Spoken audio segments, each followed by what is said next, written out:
Midnight Music.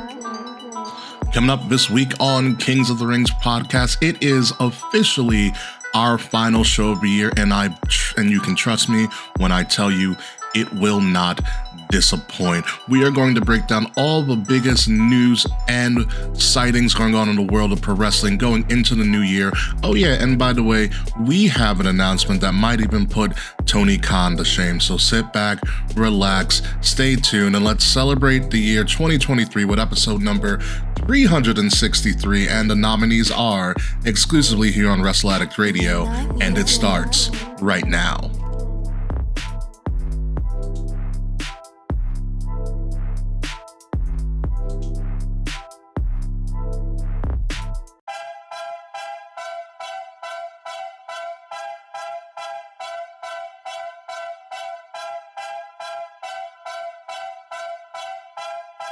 Hey everybody, it is the last show of the year and I am writing solo. So hey folks, it is me, King Ricky Rose, your host here of Wrestle Addict Radio and your host of Kings of the Rings podcast, my apologies, and general manager of Wrestle Addict Radio. Sometimes they interchange. Thank you guys for joining me on this final episode for Kings of the Rings podcast here. If you like what you're listening to or what you're seeing wherever you are watching us on YouTube or listening to us on your favorite podcast listening app, please like, share, subscribe, leave us a good review if you can. The links to all of our stuff, including some of our great merchandise, are in the description below. As I previously just said, it is going to be just me. It is a solo show to end out the year, which I guess is kind of apropos, looking at my own personal life. Will Tarashak cannot make it. Willie T, the second host of the show, he is out doing Christmassy things with his significant other, and Kayfabe is still kind of on hiatus, so it's just going to be me, and we are going to talk about a lot of cool things. So I promise you guys a pretty big announcement, and we've already kind of leaked it. On Monday, not Monday, sorry, we leaked it on Tuesday when we were able to, but here's how the story goes. So a couple of months ago, we were contacted, Wrestle Addict Radio as a whole, was contacted by the Sports Podcast Awards and the Sports Industry Group, and I did some research on them, and it's a collective group of some of the biggest sports podcast media personalities in the world. We're talking like people from Sky Sports, Spotify, ESPN, The Athletic, just to name a few. And they've come together in sort of like a coalition with the Sports Industry Group to create the Sports Podcast Awards and highlight the best in all of sports podcasting that has to offer. It's called the Sports Podcast Awards. It has been going on for since about, I think, post-pandemic, around 2021 or 2020 was the first one. Do not quote me on that. And for the first time this year, they decided to do a Best Wrestling Podcast category. So we were contacted by them via Twitter or X, whatever you want to call it. And they said, hey, you guys should probably, look into, submitting an application to possibly be nominated. And so I submitted, I submitted Kings of the Rings podcast for nomination into the Best Wrestling Podcast category, and I am happy to say that as of December 19th, Kings of the Rings podcast is officially a finalist in the Sports Podcast Awards for the category of Best Wrestling Podcast. It is quite the honor, quite the news to start out my week with. Very excited. I'll be completely honest with you. I did not believe, but I wasn't completely sure if we were even going to get looked at. There are a lot of other wrestling podcasts out there. So to be featured or to be selected as a finalist for this category and for this world, specifically in the world of pro wrestling podcasts, where there are so many great wrestling podcasts out there, to be selected as a finalist by a group of people who are pretty big names in the podcasting world, in the sports podcasting world, to be selected as a finalist is an amazing honor. I cannot thank the Sports Podcast Awards and the Sports Industry Group enough for selecting us. I also, obviously want to thank my co-host, Will Tarashak, Willie T, and Kayfabe, and everybody else who has supported us throughout these years. We've been almost doing this for almost a decade at this point, which is kind of crazy to believe. Almost a decade. It's getting close. Where we were literally like when I first got on, we were sharing one microphone. Now we're kind of real production. We're on YouTube. We got a pretty decent following all across social media. We have fans literally all across the world. We interact with people all across the world. So to be recognized is an absolute honor, and all wouldn't be possible without a lot of you guys tuning in and supporting us throughout our time as a podcast. So I want to thank everybody for all of your support and for all of your enthusiasm, especially when this announcement became live. And so now that we're named a finalist, voting is now open in the Sports Podcast Awards category for Best Wrestling Podcast. Voting will be open from now, excuse me, until about the end of January. I think before the Rumble or right around the Rumble is when the closing will end. So please go out. The link to this will be in our description of the show. The link will be on the bottom. It's going to be the first link you see to vote for us in the category of Best Wrestling Podcast in the Sports Podcast Awards. So once again, folks, Kings of the Rings podcast has been selected as a finalist for Best Wrestling Podcast in the Sports Podcast Awards that is created by the Sports Industry Group. If you would like to vote for us, please click the link in our bio, click the link down below in the description, and show your support for us. And hopefully, with enough support throughout this next month, we will be selected. But it is also an absolute honor to be selected as a finalist with so many other amazing wrestling podcasts that have been selected as well. So it is a great honor. It's a great way to end the year for us to be recognized on such a more national and sometimes even global level as a quality podcast. It really does solidify that what we're doing, what we're talking about, how we're doing this is a good thing, and that we're being recognized for all of our effort and hard work and our consistency throughout the years. So once again, thank you. And this is something we're gonna continue to push until voting is closed. Maybe we'll do some perks. I've thought about it. Maybe we'll do some perks for people who do who do say that they voted for us. So we'll see what happens. I'm gonna think about it, but maybe we'll do something for you guys. Get you guys some merch or give you a discount on merch. It's my first thought, but we'll see what occurs from that.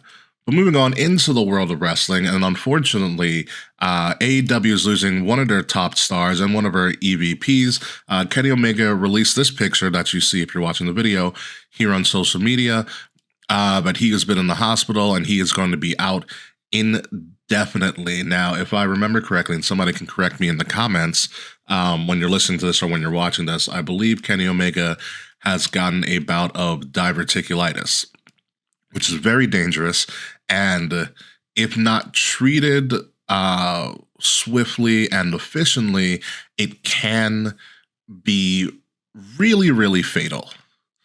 Okay, it can be absolutely fatal for anybody who succumbs to it and does not get it treated. So props to Kenny Omega for getting that treated, and honestly, take all the time you need. If anybody remembers the career of Brock Lesnar going to the UFC, or even leaving UFC, it was because of diverticulitis, and Brock did almost have a fatality happen to him if he had not gotten it treated. And it's actually kind of one of the reasons he returned to WWE in general. So hopefully Kenny's prognosis is good. He's going to take his time off, and he's going to adjust to this new way of living. I really don't know the specifics of what could happen with diverticulitis or what you need to do to get diverticulitis taken care of, but it looks like he's on the road to getting that taken care of, and he can have a resurgence. I mean, Brock's had a resurgence for what, almost the last 8-10 years now, post diverticulitis procedures. And Kenny will probably do the same. How he does that and what he does with that, well, remains to be seen. With that being said, the injury bug has also, unfortunately, hit the queen of WWE, Charlotte Flair, at the Tribute to the Troops show a couple weeks ago on SmackDown. Charlotte suffered a pretty bad injury during a superplex.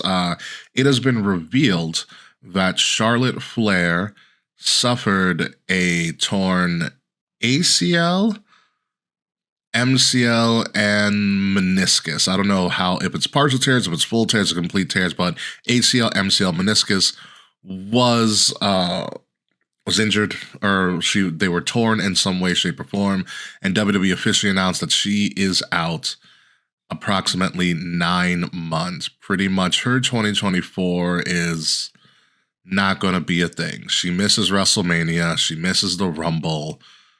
More than likely, she's missing SummerSlam, all of the international events that they're going to have. Obviously, you have Backlash, you have Bash in Berlin, you also have Elimination Chamber, Australia, France, Germany. She's going to miss all of those shows. She may not be back until probably September at the earliest, I'm assuming. And honestly, for me, and me only, this is a blow. I think Charlotte was on a pretty decent path herself when you think about going into the fall, her returning, going into War Games, her and Becky kind of mending the fences, which is kind of a real thing. And it seemed like she was on her way into something big. We all know what she did with sorry about that. We all know what Charlotte did with minimal storyline booking in a WrestleMania match with Rhea Ripley, one of the greatest matches in the history of WrestleMania, gender notwithstanding. And there was, I think for me, there was a little bit of a hope that maybe we would get Rhea Charlotte 3 at this point, because remember, they faced off twice at WrestleMania, one during the pandemic WrestleMania and the Performance Center, the other one this past year in Los Angeles. And they're squared off 1-1. You could have done a third bout, a payoff bout, but that's not going to be possible this year in and of itself. Obviously, we're going to wish Charlotte a speedy recovery. And now there's kind of a hole to fill in that, because Charlotte is like kind of a standard bearer, or she called herself the Opportunity for a very, very long time. And she's kind of the measuring stick for all the other women. Now you don't have that measuring stick anymore. Obviously, you have Rhea, and Rhea doesn't really have any competition right now. She's gallivanting around as pretty much the leader of Judgment Day. We don't know what's going to happen with Bayley just yet. It looks like it's a slow burn to Bayley returning to a face gimmick. We're not exactly sure just yet what's going on with that. And for me, this is just me speculating at best right now with the whole Charlotte Flair situation at the moment. I believe this makes the case a better case for right now, with such a hole to fill, such a superstar void in the women's division. This would be a great case for Mercedes Moné, formerly known as Sasha Banks. Again, take this with a grain of salt, because everybody knows I'm a Mercedes superfan.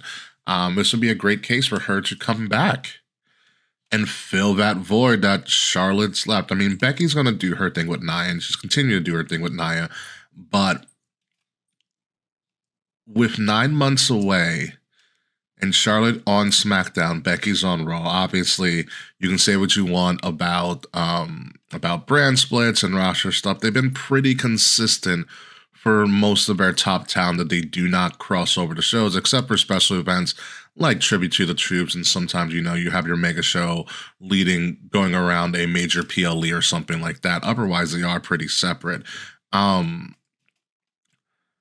But with Charlotte gone, that leaves a void in SmackDown, and having Mercedes Moné return and coming straight to the SmackDown brand Would be awesome. Would be absolutely perfect, I think, to fill that void until Charlotte returns.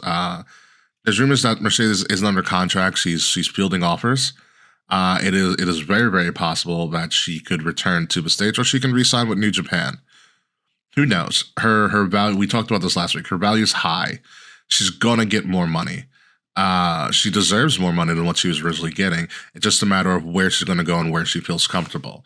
That being said, obviously, speedy recovery to Charlotte, who was just coming back from a pretty long hiatus in the first place, and now she's back on the sideline, foreseeably for the better part of 2024, and it is a shame because she will be missed for WrestleMania 40. But I feel like there will be a suitable replacement for Charlotte. Who that person is going to be, or who's going to step up, is going to be determined, and we'll probably find that out by the Rumble or at the latest Elimination Chamber.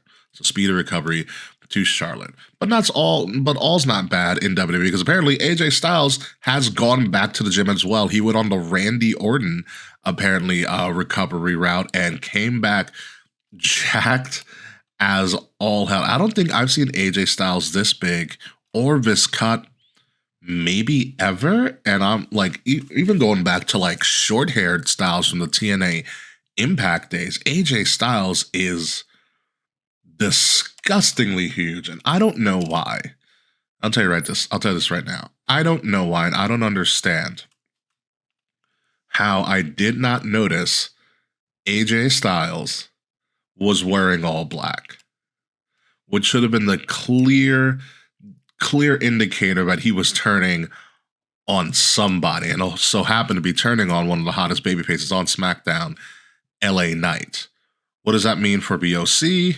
And for Meech and Mia Yim? Is AJ going to be riding on his own and saying, screw those guys? I don't know. But I like it. I've always liked heel AJ. I was a big fan of heel AJ when he went up against Cena during the SummerSlam run, to beat up John Cena. Heel AJ. He's great. SmackDown has got a lot of great talent that's going to ride that ship. You got Randy's back, AJ's back, LA Knight. SmackDown's a hard place that people are going to be able to get time on. You're going to be able to get more time on Raw than any place else. But now having AJ in the picture, along with Roman, along with Randy, along with LA Knight, there is a lot of stuff you can do with those four guys alone in your the top of the card type plays. Even though LA Knight's not necessarily top of the card just yet, but there's a lot you can do with that.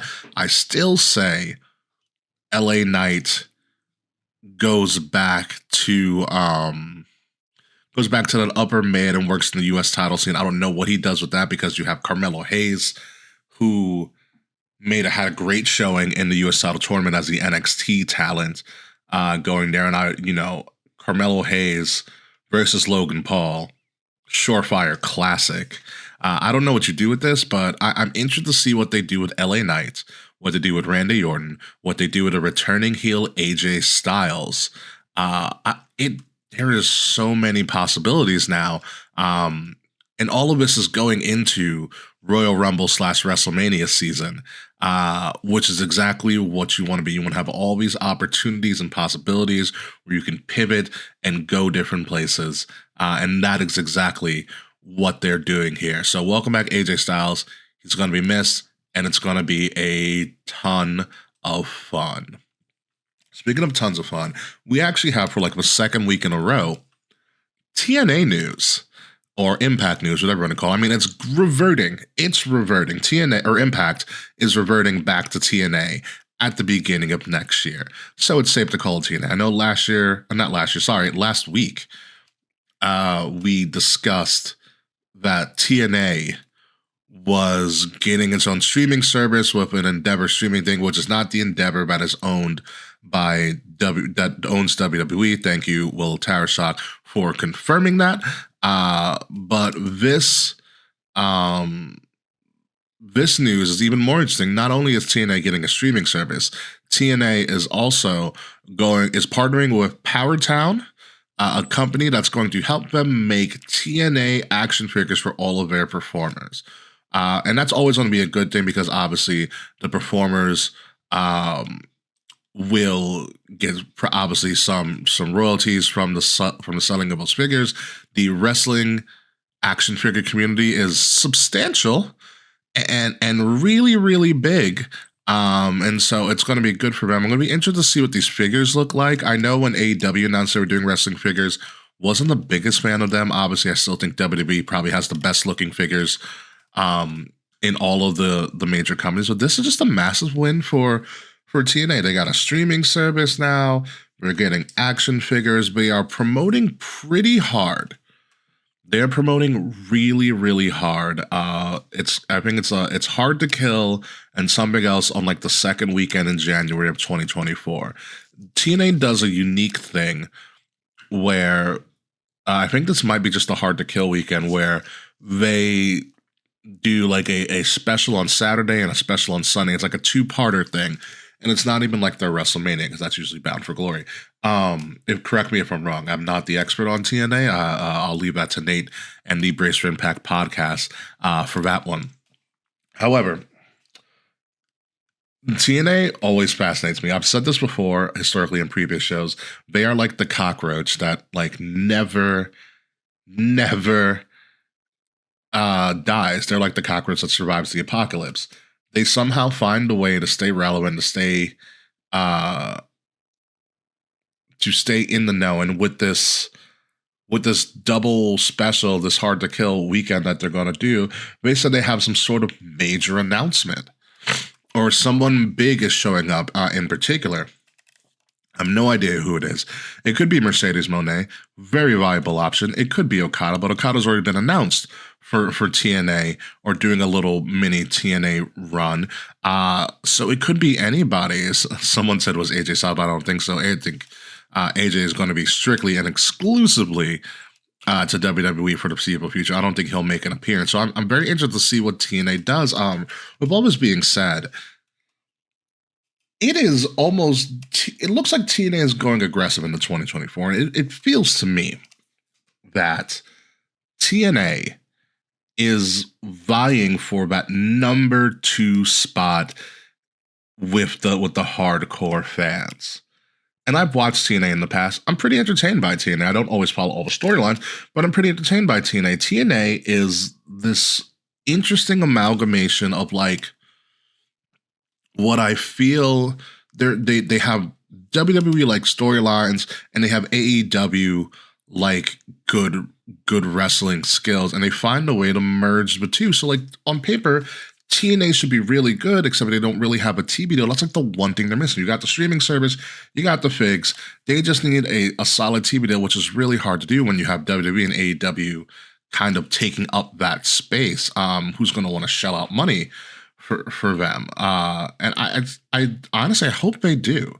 I think competition is great for the pro wrestling world, and a TNA AEW kind of media rivalry, I think is good because I think it elevates both of them. And let's be clear, nothing's going to take out WWE. WWE is essentially like pretty much over like Rover. They are almost too big to fail. I forgot what the term was, but it's something with like elasticity. I learned it in like micro like years ago. at this point, but they're like a Facebook. They're kind of too big to fail, no matter how good or bad it is. WWE is always going to make money, and you're not going to overtop that. But I'm interested to see how big of a push TNA and AEW, TNA makes for getting that number 2 American promotion from AEW. Because I think they might be able to do it, and let's be clear, you know, the AEW, I think in its infantile couple years, did have a little bit of a working relationship with Impact at the time, or TNA, and it didn't really work out well. Let's be honest. It didn't work out well for TNA at all.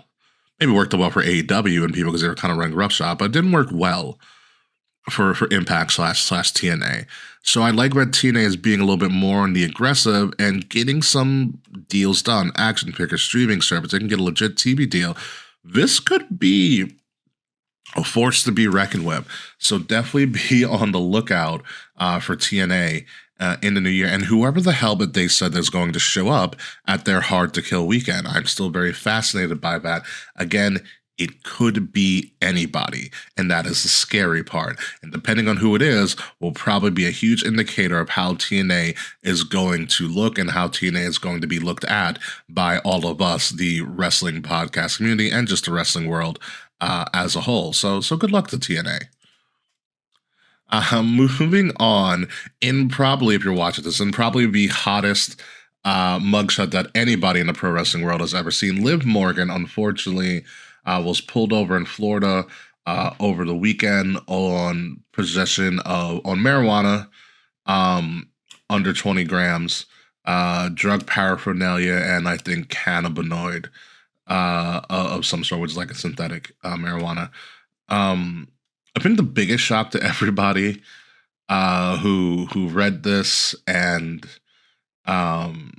obviously has been oogling over this photo, and if WWE has done it before, this mugshot would sell like hotcakes. I'm telling you right now. I think the biggest surprise here is that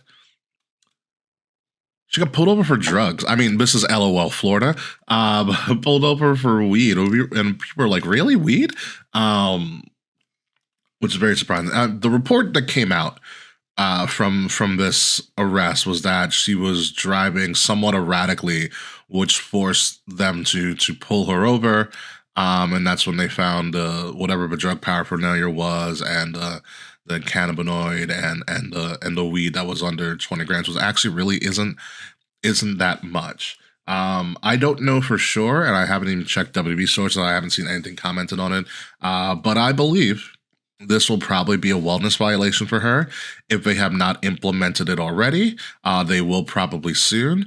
And if it's her first wellness policy violation, Liv Morgan will be out of action for 30 days. Which if they have started her suspension already, she'll be back by the Rumble. So this is a very blink and you'll miss it thing. I'm interested to see what they do with this information because it's spread like wildfire, especially this mugshot. It's a great mugshot, I'm not going to lie.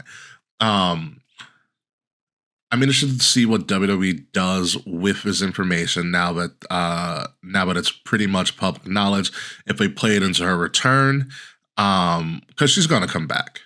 She was out with injury. This is just going to delay her a little bit more, but she will be back. Her wellness policy violation will be over by the time of the Rumble. And I expect Liv Morgan to show up in the Women's Rumble, as if it was probably going to be the plan anyways for her.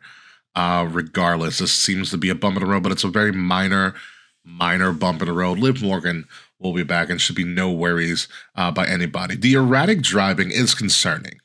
I will tell you that. The erratic driving is a point of concern for me because you obviously have someone's health and safety on the line, and that was one of the things that popped out in the report.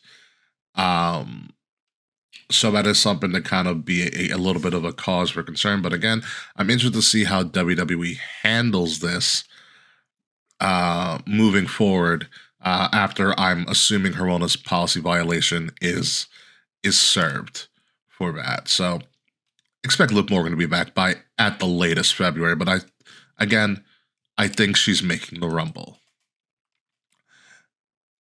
Now let's go to some ROH news, some Ring of Honor news. The other thing that Tony Khan owns, but we kind of laud, but he kind of does nothing with. So Ring of Honor had Final Battle, which historically is what they've had at the end of every year ever since Ring of Honor was a thing. Ring of Honor had Final Battle. I heard it was pretty decent. A lot of good matches going on, but the thing with Ring of Honor is we don't know about it. And if TNA is going to overtake anybody, they've easily overtaken Ring of Honor by leaps and bounds. But news came out during Ring of Honor Final Battle that Tony Khan was there to make, surprise, an announcement. And the announcement was that he is adding a secondary women's title to a roster of women that I think is very minimal at best, not in talent, but in, number of women that are on the roster. So the secondary women's title is going to be called the Ring of Honor Women's Television Championship. Now, if you let that sink in, and let that sink in for you, please, one might think, how can you have a women's television title? How can you have a men's television title of Ring of Honor, which they have both of now? How do you have a TV title with no TV deal, with no TV show? How do you do that? The one way they've done it before with Samoa Joe, aka the King of TV, they put Samoa Joe on AEW Dynamite with a television championship, which I guess is great, but it's bad because the Ring of Honor television championship, whether it be men or women, gender notwithstanding, should be on Ring of Honor TV. The TV title needs to be on your brand's TV show that Ring of Honor doesn't have. This also makes another belt within the AEW Ring of Honor conglomerate. Pretty much it's just AEW, with Ring of Honor being some sort of, I guess, developmental or something organization. I don't know what the hell they're doing with Ring of Honor. I'll be completely honest. You can't find them anywhere. I haven't been a member of Honor Club in years. And why would I at this point? And like I said, there's great talent in Ring of Honor, but they're not exposed. At least Impact is kind of exposed in some way, shape, or form. Like, I know where to find them. I have no way of finding Ring of Honor, especially on cable, which is sad. Because Ring of Honor was, at a time, essentially a top 3 promotion in the US, and now it's relegated to who the hell knows what it is, to be honest with you. And again, this just creates another belt that's being circulation, AEW / Ring of Honor. For what? Are we even ever going to see the Ring of Honor TV champion? And if so, they need to be on their own show. I'm tired of Ring of Honor champions showing up on Dynamite and then for what? To do nothing with them. At least, because I know somebody's going to listen to this and be like, well, NXT titles show up on Raw, particularly Raw and sometimes SmackDown. But yeah, but guess what? They go back to NXT. They're not there. They're not part of a storyline for Raw or SmackDown. They're a storyline for NXT. Like when Becky Lynch won the NXT championship, yes, she was defending on Raw at the time, but she went and did a program in NXT and was a highlight of an NXT premium live event. There's the difference. You can see NXT TV, and they put the NXT titles and the North American stuff on there to get more people to watch NXT. But guess what? You can still see those main storylines on NXT. If you have a Ring of Honor champion on AEW TV, and you're like, oh, this is Ring of Honor champion, what's Ring of Honor about? Where can I find them? You're not going to find them. They're behind a paywall. That's the big difference. You can easily get NXT, and NXT is going to be more accessible going into October of next year when they move over. When they move over to their new television, to the CW. Sorry, when they move over to the CW, which is pretty much on 100% of households everywhere, they're going to be more accessible than they were. And Ring of Honor is still going to be lacking behind. So the Ring of Honor television title, I will admit, it does look nice. It looks really good. It looks kind of. I hate that I'm saying this. It does kind of look like the original AEW women's title, and they just kind of rebranded it in size. It's a little bit bigger than the original one, but it kind of looks like it's kind of like, as I'm examining this and I'm looking at it, if you're watching me on video, it looks very much like that, which is concerning, which is very concerning. But I don't know. I shakes my head sometimes with with these decisions. So, good luck to it all. Sometimes I wish Ring of Honor would have just been on their own, but they were in dire straits. They had to be bought by somebody. It upsets me that Tony Khan and Powers That Be bought this with as great of a library as Ring of Honor has, and they have an amazing library, and they've done relatively nothing with it in the grand scheme of things. It's a shame. It really is, and I'll leave it at that. On to our final topic, and the thing that's actually revolving any sort of wrestling going on this week. Roman came back, probably for his final appearance of the year as well. But he came back. He pretty much said that Solo is the next in line whenever Roman hangs it up, much to the behest of Jimmy, and Jimmy has to earn his way. And Randy, obviously, Mike checked him. Talking about he wants a match with Roman, blah blah blah, and Randy initiated the Legend Killer gimmick. The Legend Killer Randy is coming back. He called Roman a legend, and Randy said, "Well, I am the Legend Killer." And what a perfect Royal Rumble spot for Randy and Roman. You have Legend Killer Randy. You have Roman Reigns. LOL, Roman is probably going to win this. But the build to Randy being this babyface Legend Killer, this gimmick that we've all loved to hate, but now we're going to love it even more because it's nostalgia, because it's Randy. He is forever over. Jey Uso's going to get punted. I believe the punt is coming back. Jimmy Uso is going to get punted. I think it's going to be a fantastic setup for Royal Rumble. Randy Roman Rumble, kind of the alliteration kind of rolls off your tongue. I am very excited for this. Even though Roman was here for essentially a one-off for the next couple of weeks, Roman, I think, will be in full force from January all the way leading through Mania, which I foresee potential end to his reign.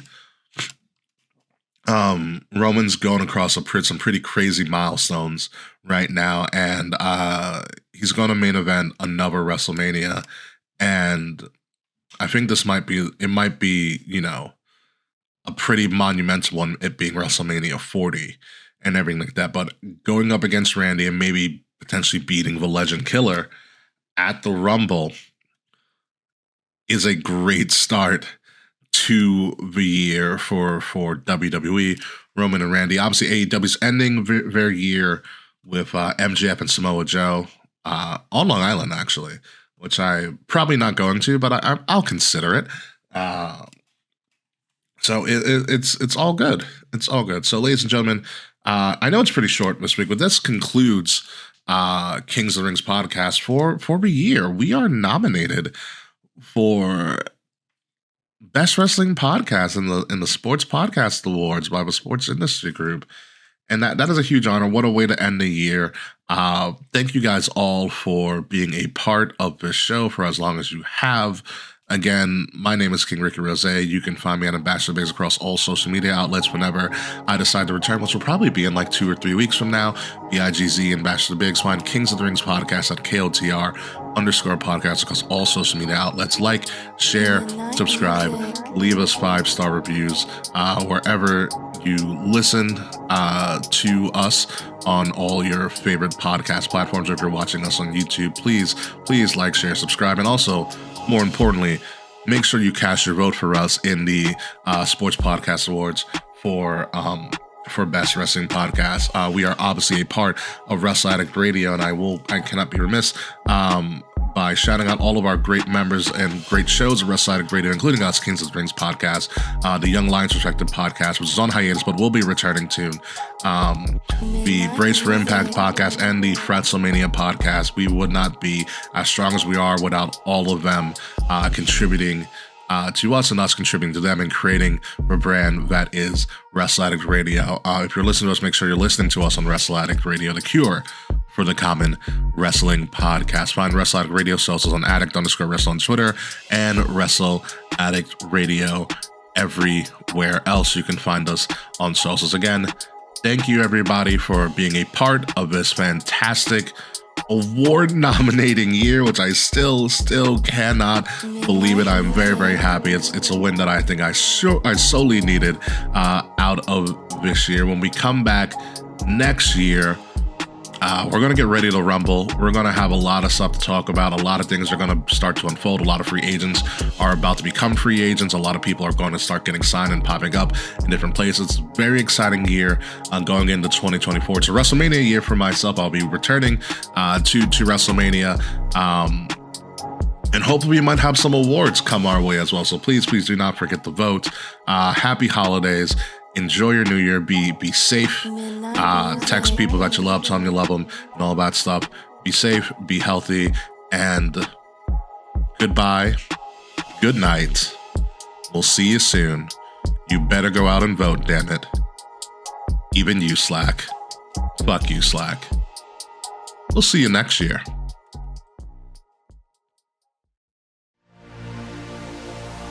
This has been a Wrestle Addict Radio branded podcast.